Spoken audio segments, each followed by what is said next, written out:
સુરેન્દ્રનગરના વઢવાણમાં કરોડોના ખર્ચે નિર્માણ પામી રહેલા હાઈકોર્ટ રોડ પાસે રોડ રિપેરિંગમાં બેદરકારી સામે આવી છે. સુરેન્દ્રનગરમાં રોડ રિપેરિંગની નબળી કામગીરીને લઈને લોકો જીવના જોખમે ચાલવા બન્યા મજબૂર.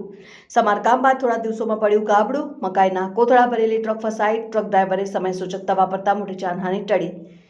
વઢવાણમાં કરોડોના ખર્ચે બનેલા આઇકોન રોડની બાજુમાં કરવામાં આવેલ રોડ રિપેરિંગમાં કોન્ટ્રાક્ટરની બેદરકારી સામે આવી છે. વહેલી સવારે સુરેન્દ્રનગરથી આવી રહેલી મકાઈના કોથળા ભરેલી ટ્રક ફસાઈ જતા મોટી ઘટના ટળી હતી. આ ટ્રક માલિકે વાહનને થયેલા નુકસાન અંગે જણાવી આપીથી સમારકામ દરમિયાન ગુણવત્તાનો અભાવ રાખી માત્ર માટી નાખી મસમોટો ખાડો પૂરી દેવા હોવાનું આવ્યું બહાર. પરિણામે ગણતરીના દિવસોમાં રોડ પર ગાબડું પડી ગયું. સ્થાનિક લોકો તથા ટ્રક માલિકોને તંત્રએ વહેલી તકે અને ગુણવત્તાપૂર્ણ રીતે રોડનું સમારકામ કરવામાં આવે તેવી કરી માંગ. મારું નામ કલ્યાણદાસ મેસવાણિયા, ચોટીલાથી આવું છું. વઢવાણ રોડ ઉપર આ ગાડી રોડ વચ્ચો વચ્ચ બેસી ગઈ છે. આ તંત્રના બેદરકારીના હિસાબે રોડ વચ્ચે મારી ગાડી રોડ વચ્ચે બેસી ગઈ છે.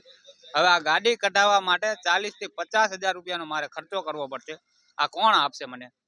મારે સરકાર પાસે માંગણી છે કે આની કંઈક ભરપાઈ કરો અને અમારી પાસે જે કંઈ ટેક્સ વસૂલવામાં આવે છે એનો કંઈક સખ્ત ઉપયોગ કરો. ગાડીમાં ઘણું બધું નુકસાન છે.